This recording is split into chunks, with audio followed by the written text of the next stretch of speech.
Vin. I'm Sori. If you would like to get your song reviewed, dear listener, there's the filthy capitalist option, as Sori says. 125 gets you straight to the head of the line. You don't have to be a part of the alliance. You don't have to be part of the group. Wait a minute. And the biggest thing is you don't have to wait. You hop, skip, and jump right in front of everybody. 125 gets you there. You do that 3 times, and you get mashed down to the $75 rate for perpetuity. Yes! Also, there is a band review option. So if you've got a band and you're trying to get your band some exposure, hit me up at insori@gmail.com, and I'll show you the details about how to pull that off. You can also jump on Patreon, and there is a option on the tiers to be able to get your band reviewed. Yep. Obviously, we can't lie to you, so we can't guarantee a positive review. Get what you get. It's just rubbish. Rubbish. Rubbish. That's British for garbage. My favorite is the community option. $1 at the gate gets you in at Patreon. You get to join an alliance. The alliance joins their points together, and that helps determine what songs that we do. The alliances hang out on Discord. Message me on Patreon to get the link. And they do all kinds of other cool things. They do Minecraft, Dungeons and Dragons. Yeah. It's really a community within the community. Anybody can go on the village, facebook.com/Vin and Sori. There's 160,000+ people on the channel. What's cool about the Discord is that it offers a real opportunity for community connection, friendship, that type of thing. And it's on Discord, so if you're not a Facebook person, it's for you. You start off at $1. Right. Plus you get exclusives. Sori and I are working on a song. So the first 15 seconds of that was on Patreon. Also, at $15 tier and above, when we actually debut the video, they're going to be there live with us. There you are, dear listener. Bar merch. Hey, guys. Yes, okay. I just need to start this out by saying, Neil, I'm so sorry that you were being responsible and probably going to bed early so you could work the next day. Because we would have loved to have had you here for the live part of it. Yes. But have no fear, we will edit it properly for you. Yes, Pinky. The name of this this band is what's the name of the band, babe? Okay, The Good Boy, No. Smile Empty Soul. Smile Empty I don't know Soul. which is the name of the band. Smile Empty Soul is the name of the band. Okay, so this The Good Boy is... Go ahead. Neil has a message, and Okay. his message takes precedent over our... whatever you want to call it. Okay. So he said they are an underrated post-grunge band. This song was written with only 2 band members, so it's not going to have any 6 solos, but I think the lyrics were interesting. Mm-hmm. And this is our Neil, right? This is Yes. a Neil... That's the birthday guy, right? Yeah, and he's also the one that I used to have my, no! Holy shit! That's not that Neil. It's a different Neil. I've been messaging the wrong Neil. And he's just been politely going along with you. No, he ignored all my messages. Okay, scratch all that. But still, Neil. This is a personalized experience that you guys are, hey. So here this we go. is shout out to the correct Neil, who perhaps is in the comments section because I was looking for the other Neil. Unbelievable. Okay, there's a lot of Neils in the village, apparently. Yeah. Okay, so that's what he said. So here we go. Shout out to Neil D. Unbelievable. Not Neil M. Good thing I asked. Okay, I know. This is The Good Boy by the band Smile Empty Soul. As Skylar says, Sori, you are crazy, girl. You are so ridiculous, All bro. right, let's go. Let's just move this along and start the song. Oh, boy. Ridiculous. Oh, my goodness. Where's my lyrics at? Got him? Close those eyes, so scared again. Take the fear and drink it in. Put that mask over your face, you worthless piece of shit. Holy moly.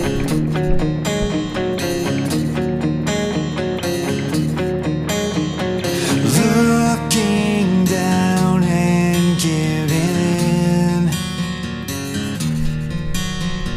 Cover up that ugly skin.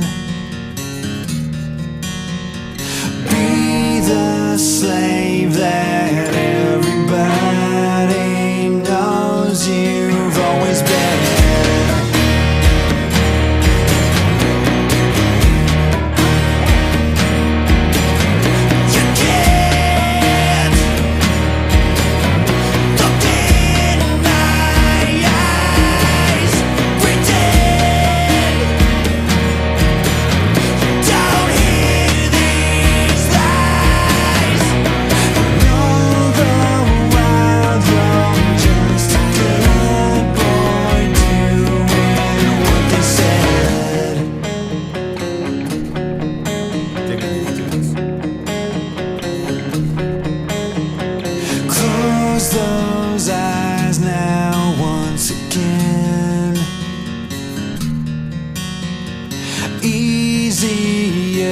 to not offend. Place the bars around yourself, your cozy little bed.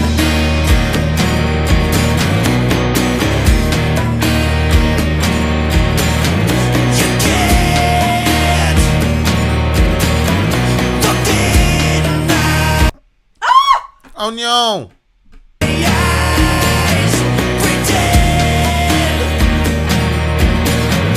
Don't hear these lies. Know the world's wrong, just a good boy doing what they say.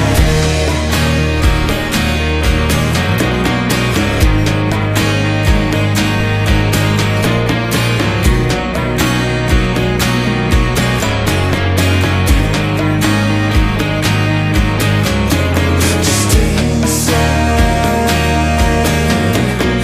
No one's best for you. We've thought this through. You alive.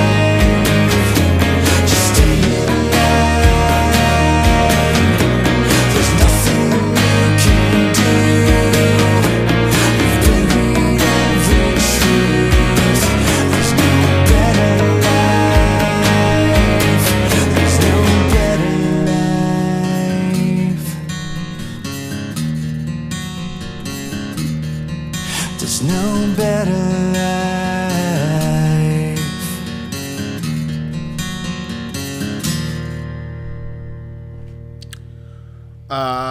This song came out in 2021. Literally, the name of the album is Soft Songs for the Quarantined Mind. Oh. So Oh. this is a that's what very, it's talking very, about? very recent. Well, that's the name of the record, Soft Songs for the Quarantined Mind, and it's 2021. So they probably wrote all this stuff. You know what I'm saying? Yeah. While they were quarantined. Yeah. Who is that singer? Holy moly! Who is the singer of this band? God, I don't know. This guy's voice is like so unique. I could listen to this guy for. Oh, me too. I mean, Yep, I agree. Sean Danielson is the guy's name. me Holy see- let me shit, see what he Sean looks like. Sean Danielson. Why do you care what he looks like? Because I'm curious. Mm-hmm. You know what I always... first of all, it's... you hear the most unbelievable voices, and very rarely are they coupled with a very attractive person. So I always like to just see if the theory works out. And no offense to Sean. It's getting worse. No offense to Sean. It's getting worse for you the more you talk. No, it's not worse. It's just Who like, are you to judge whether or Floor- not it's worse to me? This is the homie. This is the homie. But see, he has this unbelievable voice, but you're not going to pick him out of a crowd. So it's always like unbelievable when it's like a very unbelievable voice and the person is very attractive. Okay. I love this guy's vocal style. Holy moly. Yeah, I could definitely listen to more. So the sound, like when he was like, there's like like when you kind of hit the guitar. Yeah.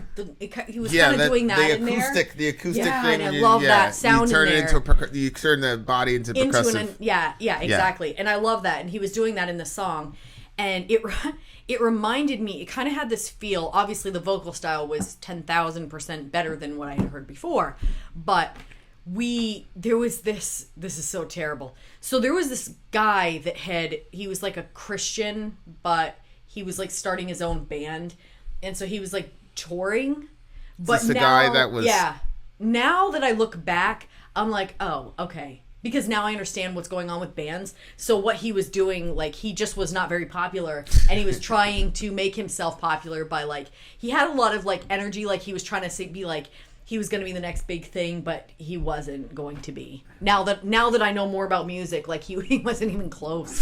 He really wasn't even close. He was all right, but he was not. Anyway, he ended up being a really He's all right, but he's not real. Yeah, he actually ended up being a pretty horrible person because we were in a youth group, which means we were like 12, 13, 15, like all in that range. And he was in his 30s, and he ended up, being disgusting with some of the kids. So it's like, wow.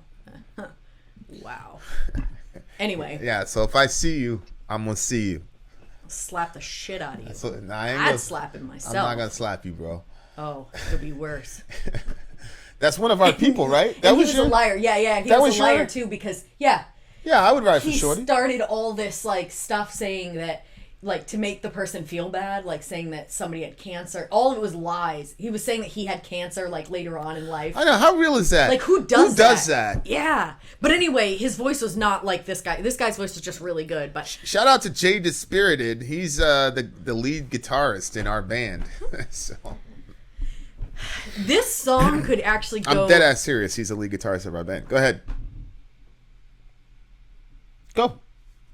Let's talk about Jay. Yeah. Go. He's the lead? Yeah. Okay. I didn't know Who's about gonna that. be the lead? Me? I thought you were the lead. I thought you were the one that came up with the whole thing. Anyway, so I'm not going to argue about that with you because... Anyway, close those eyes, so scared again. Take the fear and drink it in. Put the mask over your face, you worthless piece of...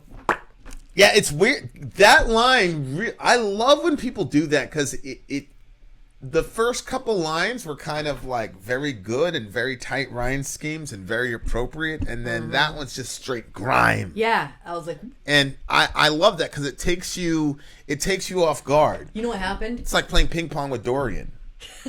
You know, I just hit the right side and we get into a rhythm and then I go whap and the ball goes that way. It's like that. Nice.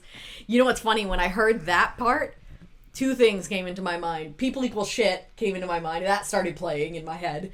And then I was thinking about these different songs that I've heard growing up about, you know, abuse and stuff like that. And especially when kids are abused and then something bad happens if nobody reports it. Yes. You know? Yes. And it's tough because sometimes you're like, man, I wonder if there's something bad happening over there. I wonder if that kid's in trouble, but sometimes it's a little bit hard to tell. And like, you don't want to cause trouble for someone in their family if it's just an assumption. You know what I mean? Right. So. Well, the second stanza is interesting. Looking down and giving in, cover up that ugly skin, be the slave that everybody knows you've always been. Yeah. You can't look me in my eyes, pretend you don't hear these lies, and all the while I'm just a good boy doing what they said. Close those eyes now once again, easier to not offend. Place the bars around yourself, your cozy little path. You can't look me in my eyes, don't pretend you don't hear the lies, and all the while you're just a good boy. See? It was I'm just a good boy, and then it became you're just a good boy doing what they said. So just stay inside. You know what's best for you. You never thought this through. Are you alive? Just stay the right. There's nothing you can do. Stay the night. There's nothing you can do. We blinkered every truth. There's no better life.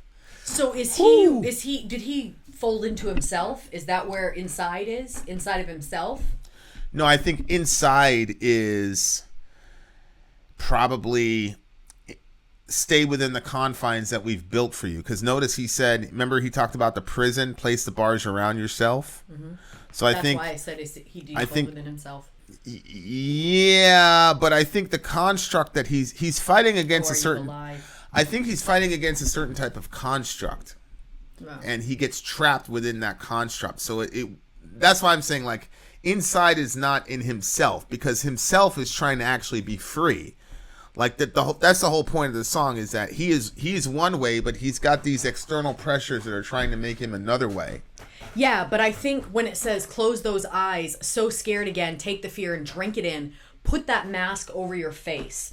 Like, I think that there were certain expectations that were on him that he had to live up to and be, like you said, the world that they've created for him. And so he has to put a mask on so that way it can appear as though he's with them when he's really not, because you're right, he's fighting it. Right. And the fact that he knows is the mask. See, the difference is when a person's really assimilated into these kinds of worldviews, they don't know they're wearing a mask. They don't see any difference between the mask and themselves. They don't know who they are. This is a guy who knows who he is. He knows that what he's wearing is a mask, and it's apparent through the song that he doesn't like it. You know what's like creepy? To me, it's creepy in like a scary movie sort of way, but like growing up, there are certain constructs and ways that you were, you know, supposed to live within this certain box. Right. And I never fit well inside that box that I was supposed to live in. Right. And so I put the mask on in a sense, but I didn't feel like I had the mask on because of that. Right. But then I ended up with you, and then I realized that when I didn't have the mask, I actually did. Right. It's Right. a really freaky feeling, Well, actually. Yeah, and that's why I am the way that I am about the kids. Like, Yeah.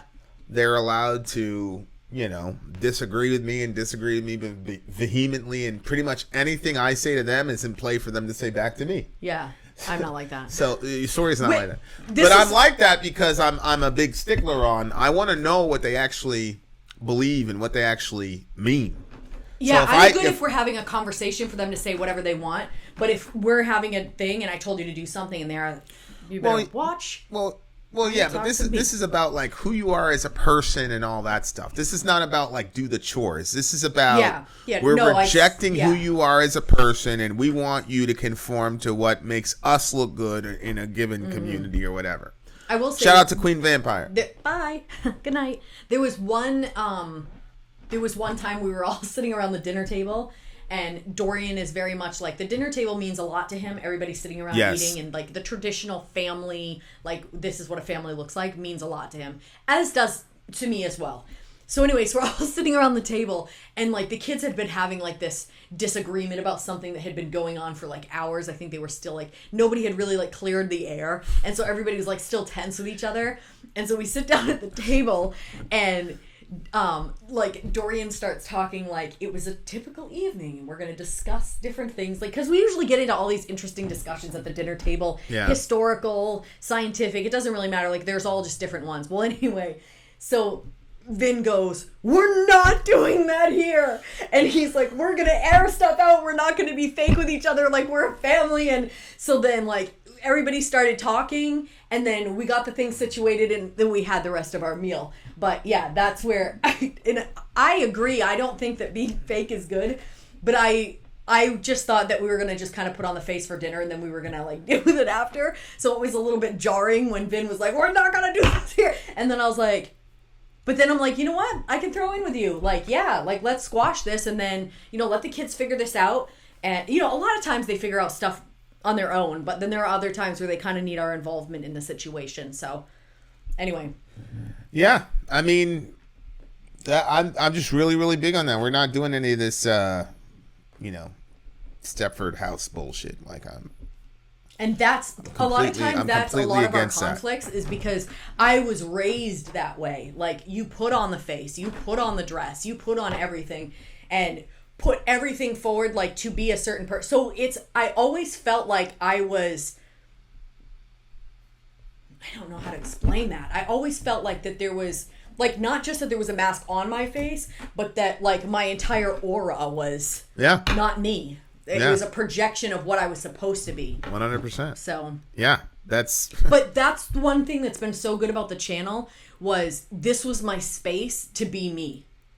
That's true. So when we started doing the channel, gave you a safety net to really ventilate how you felt about shit. Yeah, and I was able to work through a lot of things. Like, I mean, there was like one point in the channel where everybody was like, I really think that Sori is a secret, like, Satanist, Yeah. And I just felt really, like, negative about a lot of different things. But it feels good because I'm kind of like coming to, like, a different spot in my life. And this channel was, like, literally... I would not be who I am without the channel. This channel has been so, so important. Like, yeah, it's super cool that we're able to, go full time off the channel and be able to do this music. And you guys have been unbelievable allowing us to be able to do this together. But at the same time, like, it was such a space for me to be able to be who I was and kind of feel like accepted in the unacceptable, because there was just a certain person that I was supposed to be. Leah actually was a big part of that too. Oh yeah, she was huge. Yeah, Leah. So, yeah. Shout out to Leah the villain. Yeah, yeah, and but this part, are you alive? That's the. Sorry, I keep cutting you off. Go ahead. No, it's. I think the song was. I knew the song was going to be very impactful for you, but there's so many aspects. Lyrically, it's not very dense, but he's touching on a lot of things. Like, so for example, the mask is like me and what I'm projecting to the world. But the other side of that is place the bars around yourself, your cozy little path. So that's also like the direction and trajectory of your life. Like these parents or whatever, you know, that they have this entire narrative for their kids about what they're going to do, what they're going to be. I mean, especially post-industrial revolution might have been a little bit different. But I mean, prior to the industrial revolution, right? Like your dad's a farmer, you're going to be a farmer. Like that's it. So like for generations, people have had their entire lives planned out for them by their parents. And then those kids grow up and do the same thing. And so it's almost like you're just handing down other people's plans for your life. Oh, yeah. And then because it was done to you, you then impose it on other people. I was just listening to, you know, Vlad talk about all the ways people make money on the internet and things like that. And you know, like it's obviously true. It's opened up a completely new for sure. new market. And so you can, you know, back in the day, like 30 years ago, when somebody says you can be whatever you want to be, it's bullshit. Yeah. You cannot be whoever you want to be. Like, Well, you can't. but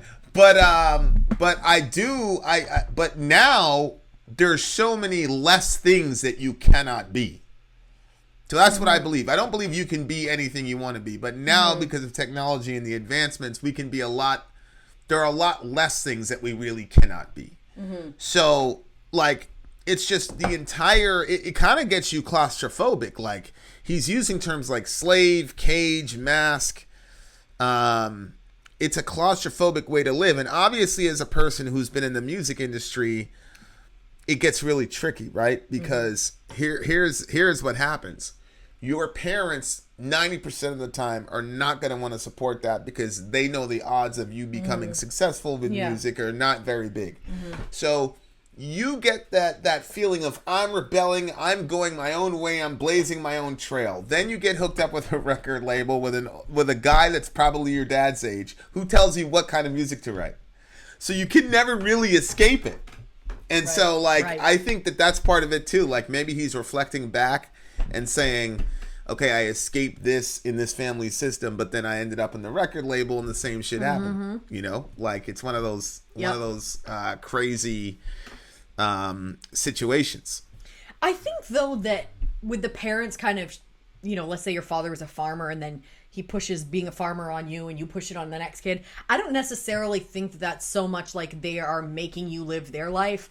I think it's that they have lived their life as that, and so they've fallen, like for us, for being YouTubers.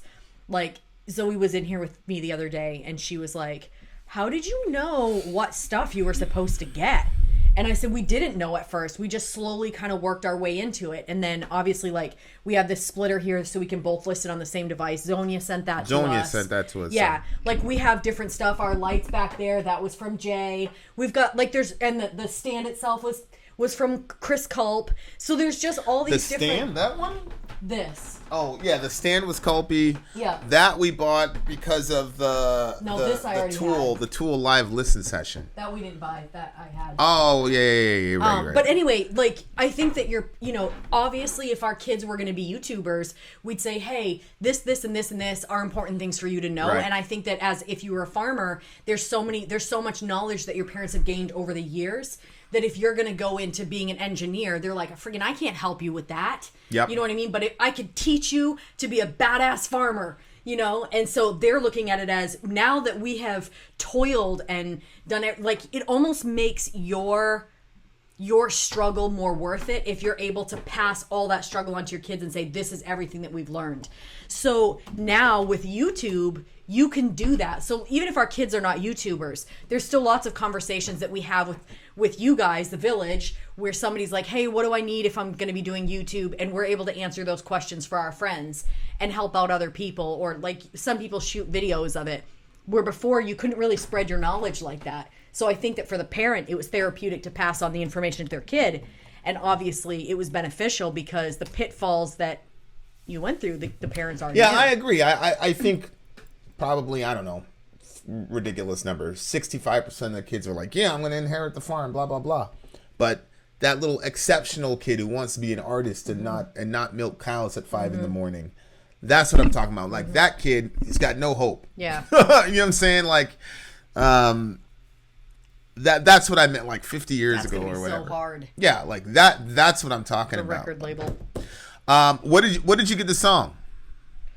Okay, I mean, this one's gonna have a high rating for me. Like, probably just like on face value, it probably wouldn't get super high. It probably, but I'm going high with it because it was super meaningful to me, and also, again, anytime that kind of gets me in the spiritual is always going to get a high rating. And to me, it was because it kind of mirrored some of the ways that I felt growing up at different points in my life. So it's yeah. And I kind of like fell into the feeling as the music was going and with his voice and stuff. So 9.8 for me. 9.48 for me. Really, I love the guy's vocal style. I want to hear more from this band. Inshallah, more people. I know. Request it. Thank you, Neil. Neil D. Neil D. Shout out to, really good song selection, bro. There you are, dear listener. The moral of the story is be in a band and don't milk cows. Vin out. Sorry out. Gone.